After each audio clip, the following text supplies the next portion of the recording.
मजमून उर्दू का summer pack करेंगे, सरगर्मी नंबर 3 जो कि सफ़ा नंबर 7 पे है। इसमें हमने दुरुस्त मुहावरात का इस्तेमाल करना है। आम ज़बान में जो हम अल्फाज इस्तेमाल करते हैं उनके मजमूए को हम लोग जुमले कहते हैं। जो हम लोग आम इस्तेमाल करते हैं, हम जो बोल अदा करते हैं हम ज़बान से, उसका मतलब भी वही आता है। लेकिन मुहावरात वो जुमले होते हैं जो दो या दो से ज़्यादा अल्फाज से मिलकर बनते हैं, लेकिन उनका मतलब वो नहीं होता जो कि हम बोल रहे होते हैं। जैसे कि हम लोग इसकी आप डेफिनेशन देख लें कि अगर दो या दो से ज्यादा अल्फाज मिलकर अपने हकीकी मायने की बजाय मजाजी मायनों में इस्तेमाल हों तो इनको मुहावरे कहेंगे। मुहावरों के अल्फाज में किसी किस्म की तब्दीली नहीं की जा सकती। आम अल्फाज जब हम अदा करते हैं तो हम उसमें अपनी मर्जी से रद्दोबदल कर सकते हैं, लेकिन मुहावरात जैसे होते हैं हम उसको वैसे ही अदा करते हैं। जैसे घी के चिराग जलाना, अब ये मुहावरा घी के चिराग जलाना है तो हम इसको इसी तरह ही बोलेंगे, हम तेल के चिराग जलाना नहीं बोलेंगे। या तारे गिनना है तो हम तारे गिनना ही कहेंगे, हम चांद गिनना नहीं कहेंगे। स्टूडेंट्स, हम सरगर्मी नंबर 3 समर पैक की तरफ आते हैं, जो कि है मुहावरात पढ़िए और इनके दुरुस्त मायने मुंतखब करके लिखिए। अब आपको मैंने बताया है कि मुहावरात क्या होते हैं कि जिसके हम बाज़ औक़ात सही मायने हकीकी मायने नहीं लेते बल्कि मजाजी मायने में इस्तेमाल किया जाता है। तो सबसे पहला है हुक्म सर आंखों पर होना। अब आपने इन तीनों में से कोई एक ऑप्शन चूज़ करनी है और वो यहाँ पर लिखनी है। जैसे कि इसमें पहला है फैसला करना, खुशी खुशी मान लेना या हुक्म देना।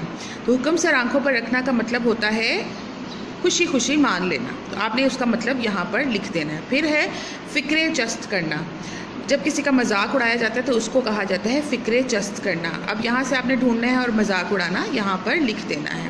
फिर है नज़र लगना, ये बहुत कॉमन लफ्ज़ है, मुहावरा है जो कि हम बहुत ज़्यादा इस्तेमाल करते हैं। अब नज़र लगने का मतलब ये तो नहीं होता ना कि किसी से हमारी आंखें लग गई हैं या टकरा गई हैं। नज़र लगने का मतलब होता है बुरी नज़र का असर, तो आपने उसका मतलब यहाँ पर लिख देना है।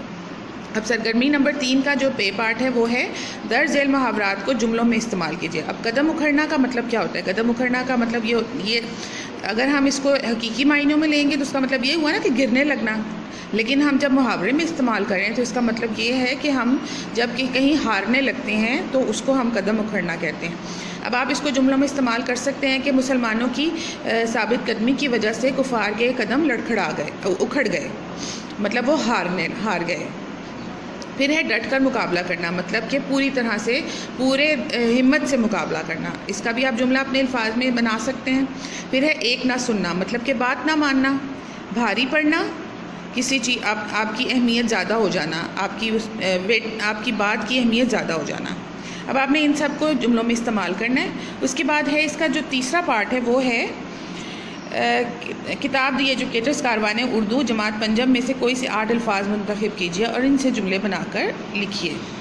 अब आपने अपनी बुक में से कोई से 8 अल्फाज मुंतखब करने हैं अपनी मर्ज़ी के, और आपने उसके जुमले बनाने हैं और इस पेज यहाँ पर अल्फाज और यहाँ पर सारे जुमले लिखने हैं। उम्मीद है आज का लेसन आपको समझ आया होगा।